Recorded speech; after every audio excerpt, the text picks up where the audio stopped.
एक पोटली और दे। रोकड़ा रख, 2 पोटली दूंगा। रोकड़ा नहीं है, देना। फोकट में दारू नहीं मिलती, चल हट।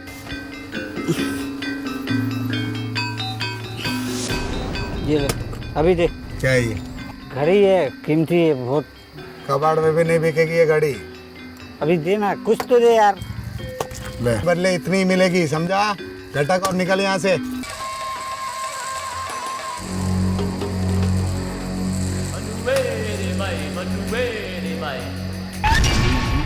पकड़ साले को।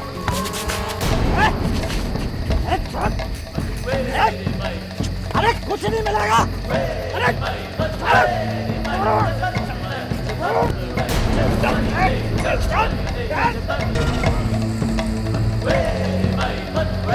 उड़ा साले को।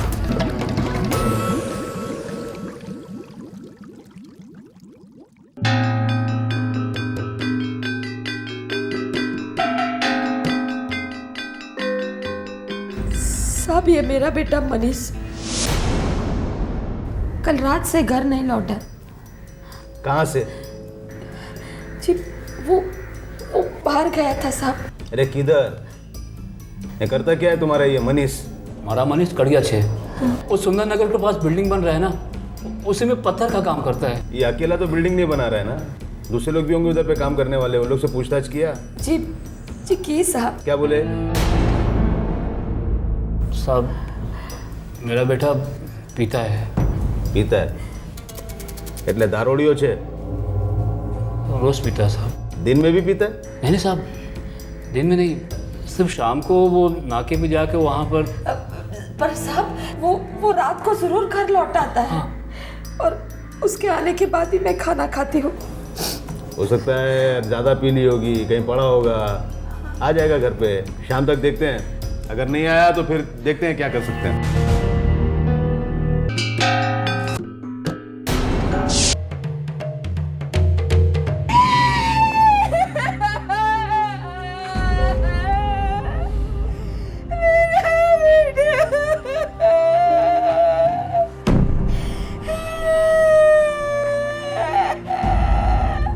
તમારા દીકરાની હત્યા થઈ છે।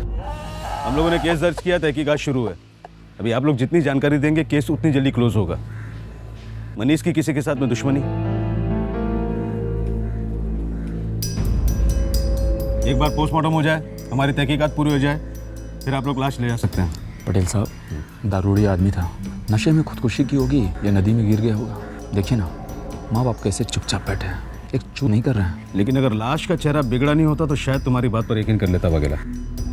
कोई अपने हाथ से अपना चेहरा थोड़ी बिगाड़ेगा। ये बात भी सही है। दारू की दुकान का पता चला?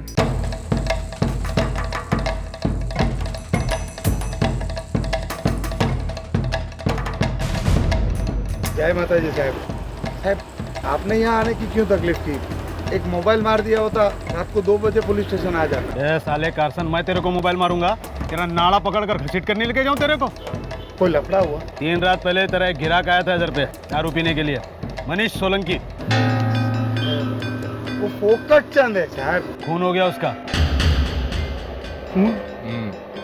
साहब, लेकिन उसका खून कोई क्यों करेगा? वही तो मालूम करने का है कि उसका खून करेगा कौन। तो अपने दिमाग पे जोर लगा। ऐसे दिमाग है नहीं तेरा, लेकिन जोर लगा के बता लफड़ा क्या है। साहब, मैं क्या दिमाग पे जोर लगाऊं? होगी किसी से पुरानी दुश्मनी। वो जब दारू नहीं पीता है ना, तब कड़िया काम करता है।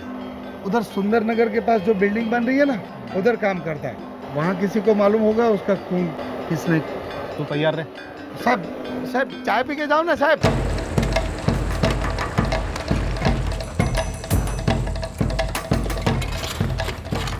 ए आया कॉन्ट्रैक्टर क्या छे? देखो ऐसा है साहब, मनीष गोवान केस था, गोवान केस। वो यहाँ ड्यूटी पर था भी और नहीं भी।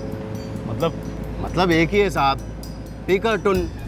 आधा टाइम ड्यूटी पर ही नहीं आता था साहब, और जब आता था तो आधे से ज़्यादा टाइम तो इतना पिया होता था, ठीक से खड़ा तक नहीं हो पाता था साहब। यहाँ किसी वर्कर के साथ में उसका कोई झगड़ा? अरे साहब, ये पूछिए किसके साथ झगड़ा नहीं किया साले ने। ये क्या है? ये तो छोटी पोटली है, मुझे बड़ी पोटली चाहिए। मजदूरी पूरी दे मुलजी। अबे जितना काम उतने पैसे। सरकारी नौकरी में नहीं है तुम्हें। मैं पूरा दिन ड्यूटी पर था, मालूम है? हाँ, तू पूरे दिन ड्यूटी पर था, लेकिन ड्यूटी की क्या तूने?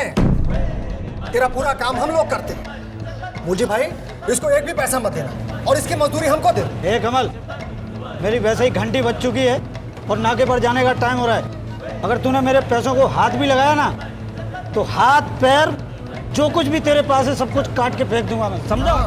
अब तो तू काटने की बात करेगा, क्योंकि तेरे पास तो काटने को कुछ रहा ही नहीं। शराब पी के तूने सब कुछ तो खोखला कर दिया। अबे तेरी घरवाली तुझे छोड़ के भाग गई, तुझे शर्म नहीं आती क्या? हरामी सा। लफड़े के ऊपर लफड़ा, यहाँ नहीं तो घर पे लफड़ा करता था, अपनी बीवी को पीटता था, अपने माँ बाप को गालियाँ देता था। सब परेशान थे साहब उससे। कि बीवी नहीं आई लाश पहचानने के वक्त? साहब जब वो जिंदा था तब नहीं आई। अरे वो तो कब का छोड़ चुके साहब उसको।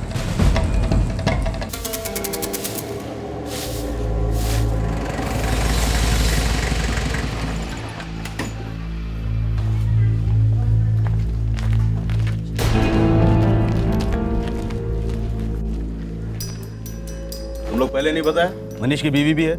थी, 6 महीने पहले ही छोड़ के चली गई। क्या? नहीं जमता था साहब। सुबह 7:30 पे उठकर दारू पीने वाले के साथ किस लड़की का जमेगा?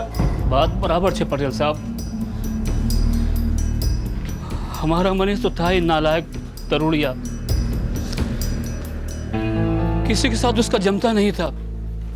हमारी बहू कुमुद ने उसको सुधारने की बहुत कोशिश की, लेकिन वो तो उल्टा और बिगड़ता ही गया। कुमुद पे कोई शक? पटेल साहब, सच्ची बात तो यह है कि हमें भी नहीं पता कि कोई हमारे मनीष को क्यों मारना चाहेगा। हमें तो ये भी नहीं पता कि वो पीता क्यों था। अरे इकलौता बेटा था वो, हमारा इकलौता बेटा।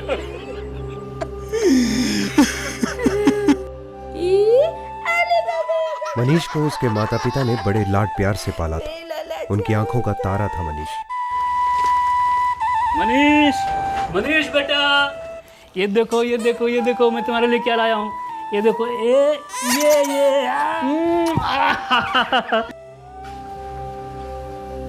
जो बन पाया किया, जो मांगा वो दिया, लेकिन ये जहर की लत उसे पता नहीं कहां से लग गई। हम उसे बार बार कहते थे कि इतना दारू मत पी, लेकिन नहीं, वो मानता ही नहीं था और पीता जाता था सर। उसकी बीवी कुमुद कहाँ रहती है? बाजू वाले गांव में।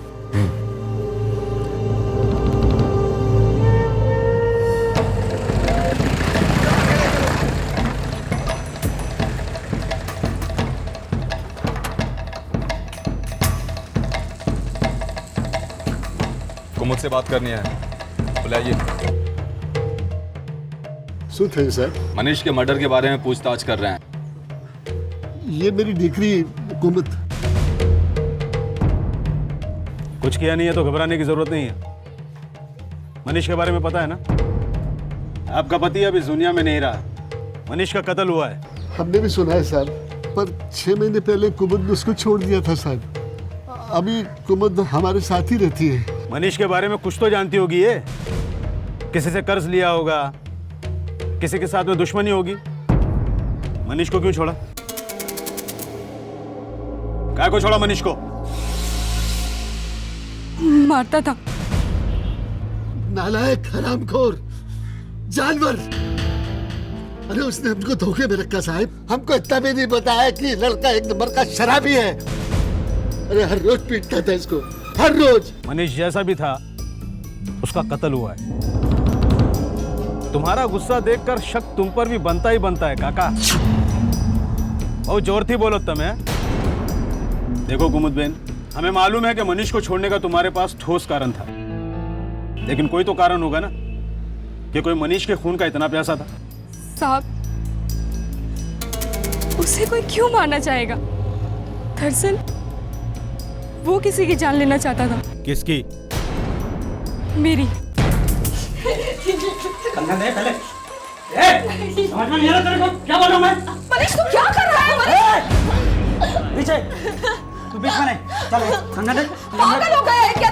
वाह, समझा इसको सीधे मन से, ईमानदारी से कंगन मुझे दे दो, नहीं तो मैं हाथ काट के ले जाऊंगा तेरे। मनीष, भाषण नहीं चाहिए, कंगन चाहिए तेरे। मनीष शर्म कर। मनीष, बहू कहाँ छोड़, बहू कहाँ छोड़ना तुम? नदी कहाँ छोड़? बाबू, ये घर जितना आपका है ना, उतना ही मेरा भी है। लेकिन ये बीवी सिर्फ मेरी है और इसके साथ मैं जो चाहे करूं।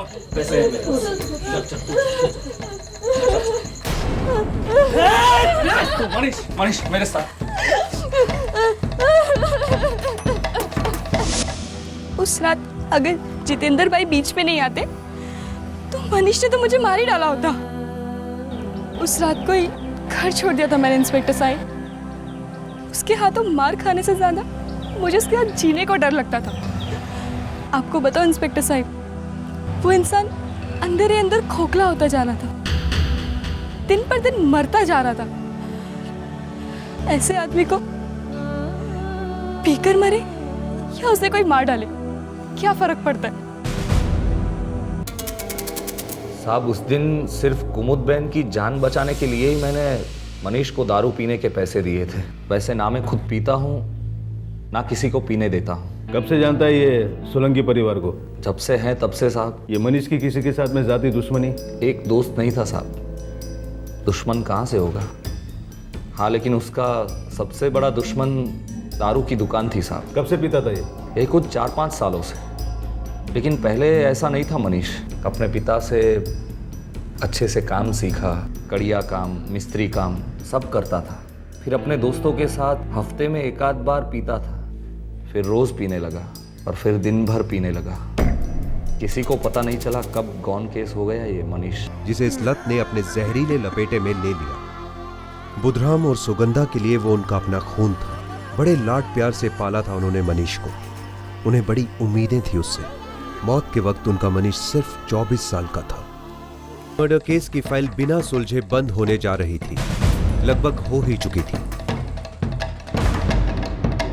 मनीष के माता पिता की जिंदगी में एक दर्द भरा अल्प विराम लग गया। मनीष जब जिंदा था तब भी जिंदगी जहन्नुम थी उनके लिए, लेकिन एक उम्मीद तो थी कि किसी दिन उनका बेटा लौट आएगा शराब की कैद से। अब ऐसी कोई उम्मीद भी नहीं थी। मनीष के जीते जी ही कुमुद के लिए वो एक बंद अध्याय था, मायने नहीं रखता था।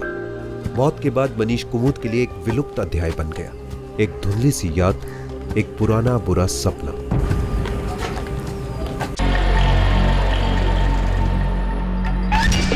ये आरोपी वही था जिसने 4 महीने पहले मनीष सोलंकी की हत्या की थी था और इसे नवसारी में एक दूसरे अपराध के सिलसिले में गिरफ्तार किया गया। साहब, मैंने कुछ नहीं किया साहब। मैं तो कल ही अपने गांव से लौटा हूं यूपी से। मुझे इसके बारे में कुछ पता नहीं है साहब, भगवान की कसम। साले 10 मिनट का समय देता हूं तुझे, अपना जुर्म कबूल कर ले और हवालदार को स्टेटमेंट दे दे। अगर ऐसा नहीं किया ना तो भगवान की कसम, भगवान को भी पता नहीं चलेगा कि गांव से निकलकर तू कहां गायब हो गया, समझा? साहब मेरा यकीन कीजिए साहब। हाँ बक। मैं 4 महीने पहले गुजरात छोड़कर चला गया था और कल ही वापस लौटा हूँ। साहब अब मेरी बात तो सुनिए साहब। इस केस में मेरा हाथ नहीं है, लेकिन किसी और केस में मेरा हाथ था और उसी की वजह से मुझे गुजरात छोड़ना पड़ा था। कौन सा केस? एक मर्डर किया था साहब। कहाँ पर? पारस गांव, सूरत। सब चाकू से वार किए थे और उस आदमी का नाम मनीष सोलंकी था।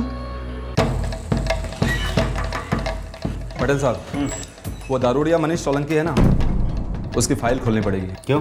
वो नवसारी पुलिस ने कातिल को पकड़ लिया है।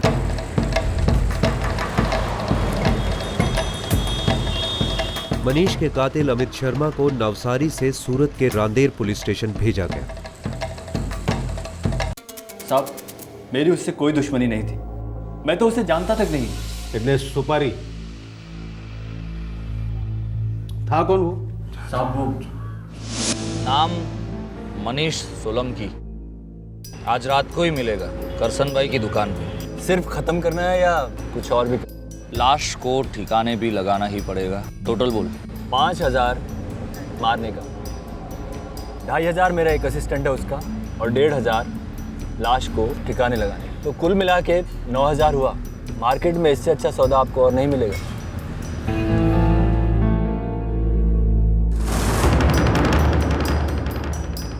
मनीष सोलंकी की सुपारी देने वाला और कोई नहीं, उसका पड़ोसी जितेंद्र ही था। साला वो पड़ोसी जितेंद्र जरूर चक्कर चल रहा होगा इस जितेंद्र और कुमुद का। मनीष सोलंकी की बीवी सर।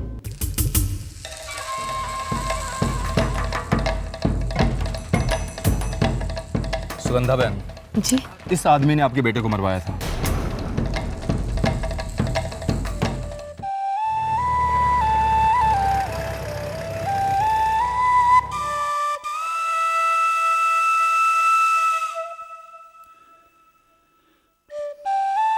जी संभालिए।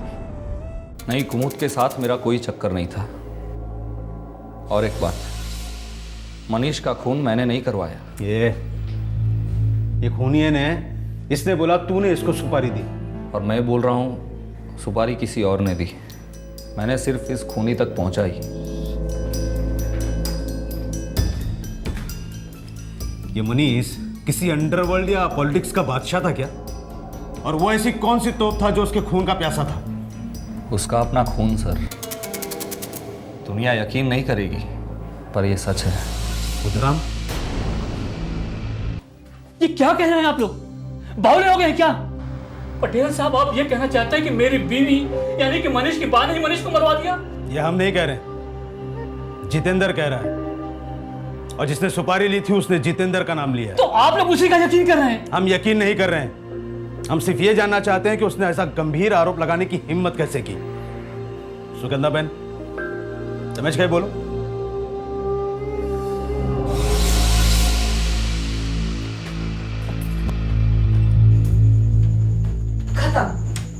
सब कुछ खत्म हो गया है।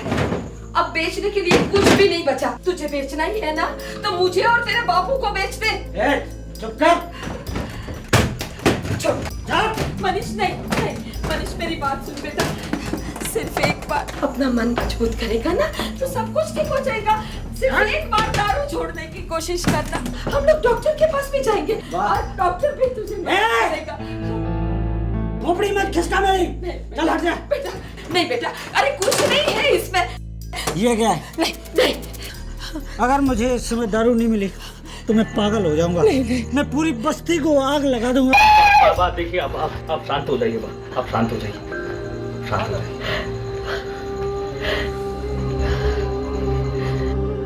जितेंद्र झूठ नहीं बोल रहा है। सुगंधा, तू शुक्र जी।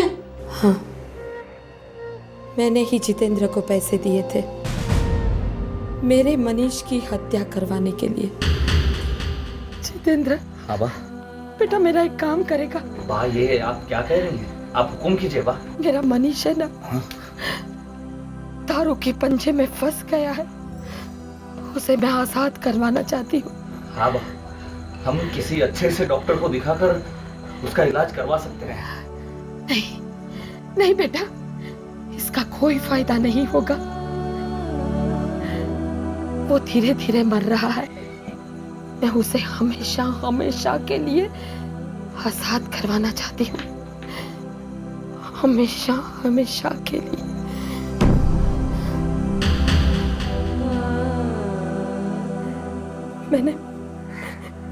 मैंने मेरे सारे गहने बेच दिए और सारा पैसा इकट्ठा करके जितेंद्र से कहा किसी पेशेवर से मेरे मनीष की हत्या करवा देना।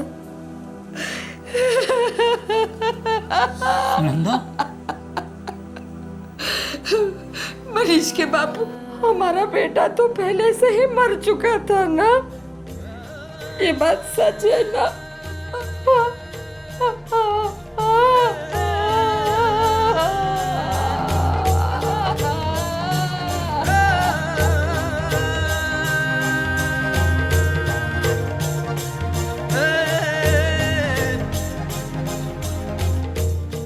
बुधराम बुधराम को यकीन ही नहीं हो रहा था कि उसकी पत्नी सुगंधा, मनीष की मां ने खुद मनीष को मरवाया था। जिस दिन सुगंधा ने अपना जुर्म कबूल किया, उस दिन से बुधराम गुमशुदा है।